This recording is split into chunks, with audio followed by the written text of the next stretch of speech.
You're lying in bed. It's 11:30 p.m. Your eyes are burning, your neck is stiff, and you've seen 37 videos in the last 15 minutes.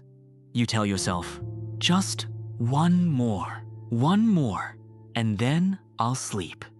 But one more is a lie.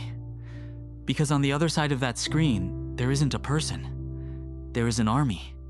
Thousands of the world's smartest engineers, neuroscientists, and data analysts, backed by billions of dollars in processing power, are all working toward a single, cold objective: to make sure you never put that phone down. You aren't losing a battle of willpower, you're losing a war against a machine that knows your biology better than you do. The hack starts with something called variable ratio reinforcement. In psychology, this is the most addictive schedule of rewards in existence. It's the same mechanism that keeps a gambler sitting at a slot machine for 18 hours straight. If every video you watched was amazing, you'd eventually get bored. If every video was terrible, you'd stop. But when the quality is random, when you have to swipe past 3 boring videos to find one that makes you laugh, your brain enters a state of high alert anticipation. You aren't scrolling for the content, you're scrolling for the possibility of the next hit. The algorithm has turned your prefrontal cortex, the part of your brain that makes logical, long-term decisions, into a silent observer. While you scroll, your primitive brain is in the driver's seat. It doesn't care about your sleep, your goals, or your mental health. It only cares about the next microscopic drop of dopamine. But the real tragedy isn't just the time you're losing. It's what this habit is doing to your ability to exist in silence. Because we have optimized our brains for constant novelty, we have inadvertently made boredom feel like physical pain. We've reached a point where doing nothing feels like a sensory deprivation chamber. We scroll because the alternative, sitting with our own thoughts, our own anxieties, or our own reflections, feels unbearable.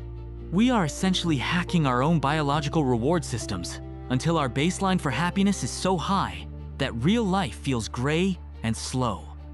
You feel depleted not because you've worked hard, but because your brain is overstimulated and undernourished. So, how do you outsmart a $100 billion machine? You have to realize that willpower is a finite resource. You cannot will yourself to stop an addiction that was designed to bypass your will. You have to change the environment, not the person. The first step is to reintroduce friction.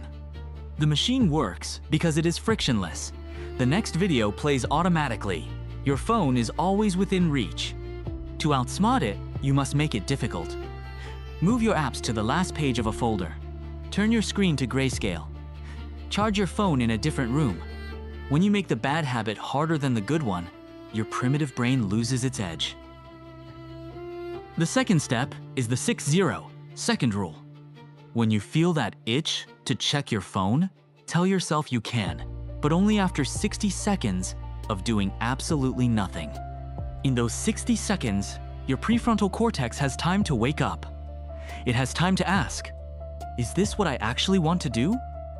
Usually, the answer is no. The final step is to reclaim the boredom threshold. You have to practice being bored again. Start small. 5 minutes of walking without a podcast. 3 minutes of waiting in line without checking a notification. You are retraining your brain to realize that silence isn't a threat, it's a recovery. The $100 billion machine wants your attention because your attention is the most valuable currency on earth. When you scroll, you are selling your life 10 seconds at a time to an algorithm that doesn't love you. It's time to stop being a passenger. It's time to take the wheel.